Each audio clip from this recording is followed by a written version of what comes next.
Hey, what's up, everyone? It's Jenny Dildine, the LDS Mission Coach, and you are listening to the LDS Mission Podcast, episode number 126, The Doing Diet.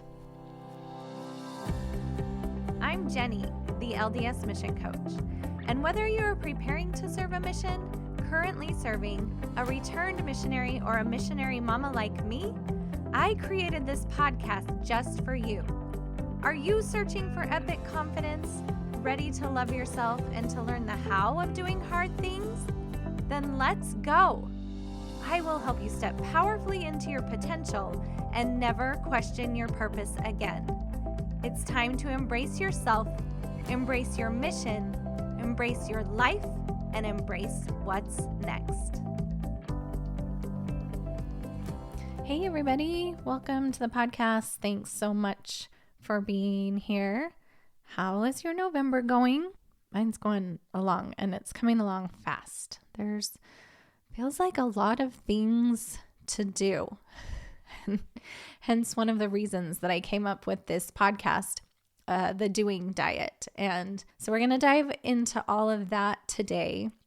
One of the things that I've started noticing with my clients is they get on these calls and they start to they'll start telling me how they're scared to not do certain things. And so maybe some examples would be like, I'm scared not to keep a rigid schedule. I had one client tell me, well, I've got to plan the exact times that I'm going to study, or that could be problematic. And so they're scared to not keep like a super rigid schedule. Or one client last week was like, I'm kind of scared to not go on a run. And maybe this might look similar for you with something else. Like, I'm scared to not read my scriptures one day. And listen, I'm all for doing all of these things. But here's what I started to notice with some of these habits and some of these things that these clients wanted to do is they started to become almost ritualistic.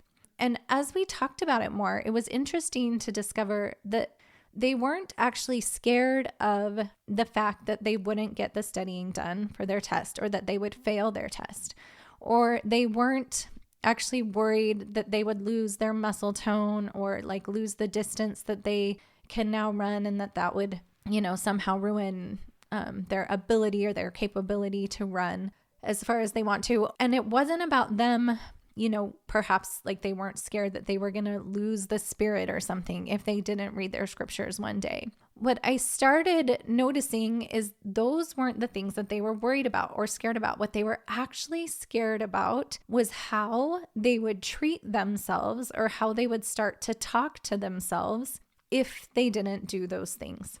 So it kind of goes back to one of the podcasts that I've talked about earlier. It's episode number 103, The Achievement High. It's almost like they have started to make these things in their lives, the things that they are doing, the reason that they allow themselves to feel good about themselves. So if I, have a very rigid schedule and show up to study at these times because, quote unquote, that's the right way to do it, then I give myself permission to believe that I'm doing a good job, or that I'm a good person, or that I'm a good student. Okay. Or maybe like if I check off my run for the day, or I check off my workout for the day, then I'm going to give myself permission to believe that I am physically healthy, and that I take care of my body, and that I'm a good person because I take care of my body. Or if I read my scriptures, then I give myself permission to believe that I'm on the right track and I'm doing a good job, and that I have the abundance of the Spirit in my life. And so what is super interesting about this is that it's not the thing itself that makes us feel the way that we want to feel. The thing that we're doing actually just gives us permission to believe what we want to believe about ourselves, and then that thought creates the feeling of satisfaction, of fulfillment, of contentment, of excitement, of motivation. Okay? So what's so crazy about this is they weren't actually worried about their result or their outcome. They were more worried that they were going to beat themselves up if they didn't do the thing. Now, this becomes sort of problematic in a way because sometimes, you guys, in your life, I know ideally we would do these things every day, maybe, but sometimes in our lives, things come up where we just either physically can't, or we emotionally can't, or we don't have the time, or something like that.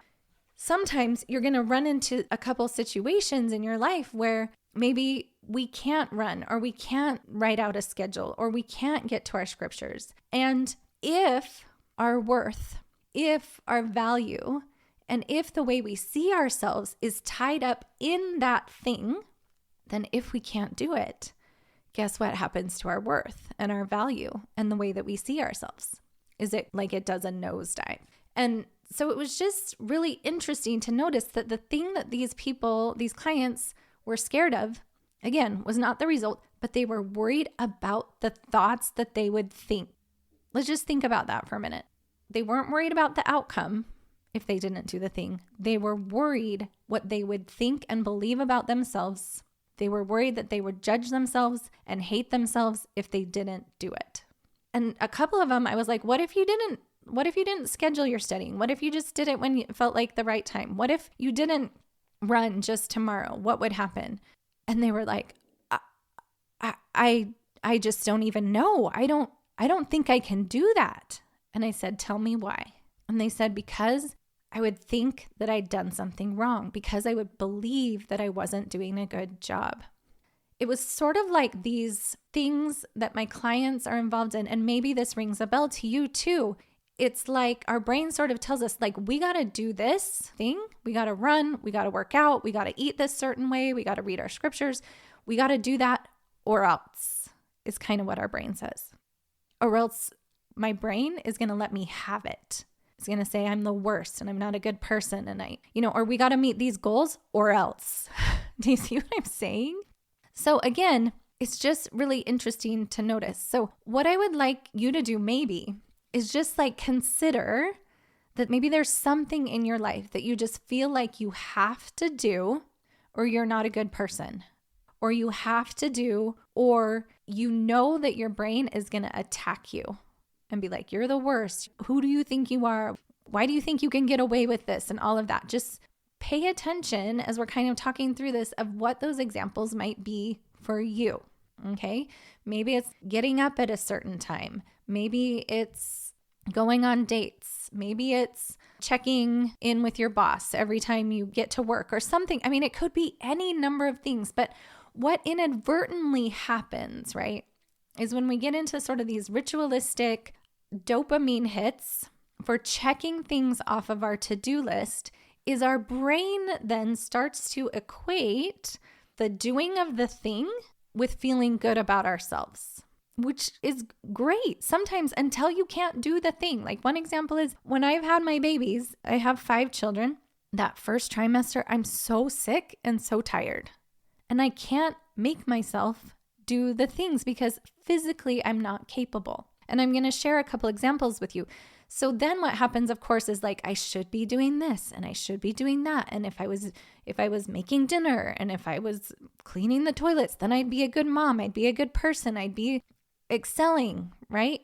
And if I find myself in that position, perhaps I was using dinners and toilets and laundry to feel good about myself rather than just creating that intrinsic worth from the inside. So, one of the most critical things, you guys, that you can learn for your mission and for your life is how to feel good about you even when you can't do the things that you think you should. And I am not suggesting here that we shouldn't do those things. All I'm saying is the most powerful thing you can do is separate out what you do, the way you show up, how many miles you run, what grades you get, with who you are as just a human that has value and worth. Okay, so let me tell you about the doing diet, which is what I encouraged these clients to do. It sounds like to me that we have wrapped our worth up, our value, so much up in this particular thing that we're doing that if we don't do it, we don't believe we're a good person anymore. And so what I want you to do, and what I wanted my clients to do, is don't do that thing. I asked one client, like, how many days a week do you think you should run? She's like, I would love to run 6 days a week. And I said, okay, next week, run 5. And on the 6th day, practice untangling your worth or your belief that you're a good person from the running. Her like jaw dropped on the floor. She couldn't even conceive of that because she's so entangled how she sees her value and worth as a runner, right? So let's talk about what this might look like for you. Whatever the thing is, if it's running, if it's getting up on time. For me, I've been kind of evaluating some of the stuff like for Thanksgiving. Like if I'm a good person, then I'm going to make sure that I make homemade rolls, right? Or like I'm going to make sure that we don't do potato flakes. We're going to do real mashed potatoes. Like, why not? I'm from Idaho. Of course we would do real potatoes. But you guys, do you see how silly this is? That I would have tied my worth up maybe years ago with only good people do it this certain way. And if I didn't do it that certain way, then I allowed my brain to go hostile on myself, beating myself up and telling me that I'm not a good person. And that's a clue that maybe you've tangled your worth up with something that you do, something on your to-do list, okay? So this is what you can try, is figure out what that thing is. So for me, let's just use this example since Thanksgiving is coming up and I'm going to be meeting up with my family and I am in charge of the potatoes and the rolls, okay? What you can ask yourself is, okay, if I am going to do that, if I'm going to run, if I'm going to make official mashed potatoes and I'm going to make homemade rolls, if I do those things, what do I allow myself to feel? That's the question you can ask yourself. So that's what I asked this client. If you run on a day you say you're going to run, what do you allow yourself to feel? And she was like, accomplished. And that's probably similar to what I would allow myself to feel, is like accomplished or fulfilled. But you guys, it seems so obvious when we especially put it in this context of the potatoes and the homemade rolls, is we don't feel accomplished because of the thing we did. We only feel accomplished because of the thing we allow ourselves to believe, which I would allow myself to believe I'm doing a good job. I'm contributing here. So then the doing diet looks like this. Allow yourself to not do that. Don't do the thing. And in my mind, I'm already having a wrestle with it. Like maybe I just buy store-bought rolls and practice believing I'm doing a good job and I'm contributing. Like my brain, even now as I'm saying it out loud, it's like freaking out. It's like, no, we can't do that. Which is a clue to me that I have connected those two, that good people, quote unquote, make homemade rolls. Okay. So whatever that thing is for you, maybe this other client who was like, I have to definitely write everything in my planner and I have to schedule everything in 1 hour increments in order to study for this test. And I was like, okay, so when you do that, what do you feel? And they said, I feel organized, I feel accomplished, I feel fulfilled, I feel prepared. And I was like, okay, great. One day this week, this is the doing diet part where we're going to cut out the doing. We're going to cut it out. You are not allowed to write on your calendar in 1 hour increments what you're going to get done that day. You're not even allowed to open your planner. And you're going to practice believing that I'm prepared, I'm doing a good job, and feel that motivation anyway. Practice believing I'm a good person, even if I don't open my planner. So I encourage them to not do that ritualistic thing, that thing that they have tied their worth to. So what is that thing for you? And here's the other caveat I was thinking about is only do this if it doesn't really affect anybody else. Like if you've agreed to go and bring, I don't know, sugar cookies to your ward Christmas party or to your district meeting or something like that, don't let people down. I mean, for some people, maybe the perfectionistic type, maybe you even choose to sometimes let people down and then still practice believing I'm a good person. I know how to take care of myself. I believe in me. I have worth. I have value. Okay. So maybe even you still want to, but that's not what I'm suggesting is let's just all bail on all of the things that we've agreed to do. But if you can practice in small doses, this doing diet, you will start to change your relationship with the things that you do. No longer will mashed potatoes or running or homemade rolls or your scriptures or your calendar or your to-do list create your value and worth. You will start to create that value and start to create beliefs about yourself from the inside out. Now, this is particularly important on the mission because you can see how if we have this goal to meet a certain amount of people or make a certain number of contacts or baptize a certain number of people, that stuff is not always within our control. It's just not. But what you do have control over is how you see yourself, how much belief you have in yourself, and how much actually trust you have in yourself. And in one of my podcasts, I talk about self-trust. And self-trust is not always like, I do what I say I'm going to do. Self-trust is knowing that sometimes you're not able to do the things you want to do and you're not going to beat yourself up. Your brain is not freaked out that you might not run tomorrow for fear of that you are going to get the biggest mental lashing and emotional beating of your life from you. It's like, oh yeah, I have the flu. I guess it's okay if I don't run tomorrow. Okay, because we've separated out those two things. So that is your work. Whatever the thing is for you that you've tied your worth to, whether it's your contacts, whether it's the goals, whether it's the job, whether it's the grades, that is my challenge to you. Is just one time, change the ritual, change it up, and see if you can believe the same thoughts and feel the same feelings. And practice doing that intentionally. Practice believing I'm doing a good job. I'm amazing. I'm an incredible missionary. Like, I'm doing good work here. This matters. I matter. My life matters.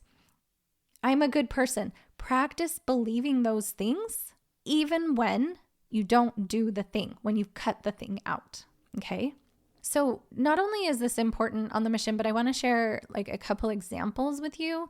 Is like this year, another thing like on my to-do list most years is that I create a Christmas card that I should be working on already. And I'm playing with this idea is like, have I tied my worth up in this Christmas card?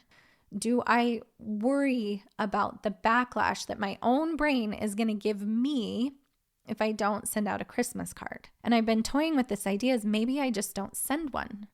There's no like serious ramifications and no one's going to be out anything. And I'm not taking away anyone else's agency or failing anybody if I don't do that. And so I'm playing with this idea of what if I could just not send a Christmas card like I have every year since my kids were born. And I practice believing I'm doing a good job. I'm a good person. Like I believe in the spirit of Christmas and then not send the card. That's what I'm playing with. So a couple other examples is I have another client who is a mom, like a missionary mom, and she basically was a runner and then something happened as she's gotten older and she has not been able to run for a while. And so we've had a few sessions actually where she's just trying to figure out where she even gets her happiness and worth, you know, because the running is what has allowed her to believe like I'm doing a good job. I'm a productive person. I take care of my body and all of those things and created emotions that feel good. And now she's not able to. And so she's really having to do some work and going through some stuff to try to figure out who she is now without that. And even if she even likes herself. Right? So we can avoid all of that. And by the way, she has really come a long way. And if she's listening, my hat's off to you and you inspire me because that is a hard thing to go through, an identity shift to figure out, oh, do I like myself? Am I a good person even without this? And we can start practicing that now so that when the doctor says, hey, we got to do surgery on your knee, right? Or you have the flu, or you're pregnant, or maybe you're a newlywed and your spouse ends up with cancer, or who knows what happens. But there's just so many variables in this life, right? And so there are times when we won't be able to do the things that we do, and we can start practicing ahead of time, believing what we want to believe with this doing diet. Okay. The other thing that came to mind is I work in the lab, Jody Moore's program, The Lab, and it used to be called Be Bold, and I do one call in there a month, most months. And I was coaching a woman, and she actually just got done with her leukemia treatments, and she has, young children. And she was just telling me, like, I just don't feel reliable anymore. I used to take my kids to school. I used to make dinner. I used to do crafts with them. I used to take them on play dates, and I just don't feel reliable. I've got all these people serving me and helping me take my kids where they need to be. And she's like, I just don't even know who I am anymore. I don't know if I like myself anymore. And in my mind, I was like, oh, she has got to do a doing diet where she on purpose decides, I am not taking my kids to a play date on purpose, not because I'm incapable, but because I'm on purpose doing that. And I'm going to practice believing that I am reliable, that I am a good person, that I am a mom. And she's like, I don't even know if I can believe that about myself. And I said, I know. But what's our other option? Is we can just continue to hate ourselves and judge ourselves, which is not a fun place to be. And it's not useful to be there anyway, right? It's just not useful anyway to be there. And so I just encouraged her. I was like, you're going to have to go through an identity shift. You're going to have to start to believe that you are the one that you're supposed to rely on. You're going to have to start to believe, like, it's okay that I don't take my kids somewhere. That doesn't mean anything about me as a person or about my worth. It's okay that I'm not going to cook dinner, maybe ever again, and practice believing that I'm still a good person. I'm still a good mom. Okay, so this is what I encourage you guys to do. Let me just remind you what the steps are. Figure out what the thing is for you that you've tied your worth to. Maybe it's like the service that you give your neighbors or your roommates or something like that. And maybe even it's a food that you've tied worth to. Like, if I eat this, I have worth. If I don't eat that, if I don't eat donuts, then I don't have worth, or whatever. Whatever it is for you that you've tied your worth to. And the one thing that if you don't do it, you end up in a serious like mind battle, beating up session. Whatever that thing is for you, kind of hone in on that. Notice what that is. And then ask yourself, what do I get to believe when I do that thing? How do I get to feel when I do that thing? Then encourage yourself not to do the thing. I'm not saying every day. I'm not saying don't ever run again or don't ever do your schedule again, right? Don't ever take your kids somewhere again. That's not what I'm saying. Don't ever make real mashed potatoes again. All I'm saying is practice not doing it on purpose and then still believing that same thought. I'm doing a good job. And feel your intrinsic value, your intrinsic worth, that you are a good person, even if you never ran another step in your life. Okay?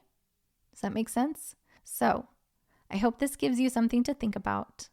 I hope you practice doing the doing diet. Cut the thing out just a little bit and see if you can practice still believing what you want to believe about yourself and, you guys, what is actually true about you.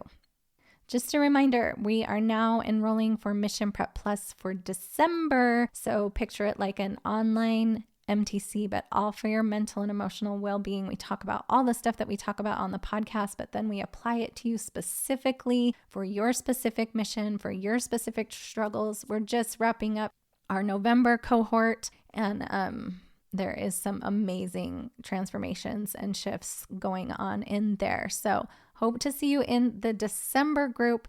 If you have any questions about it, just go to jennydildine.com and click on the drop-down menu. You can find Preparing Missionaries, and we'll get you set up. They'll tell you all about Mission Prep Plus. Okay? Everyone, you guys have the most amazing Thanksgiving. We will come back to you with another episode here the day after, and Take care. We'll talk to you next time. Serving a mission for the Church of Jesus Christ of Latter-day Saints can present a unique set of challenges. And many of those challenges you might not even see coming. So you're going to want a unique set of solutions.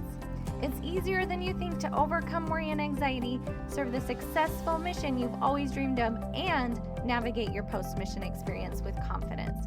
That is why I created some amazing free goodies that I'm sharing in my show notes.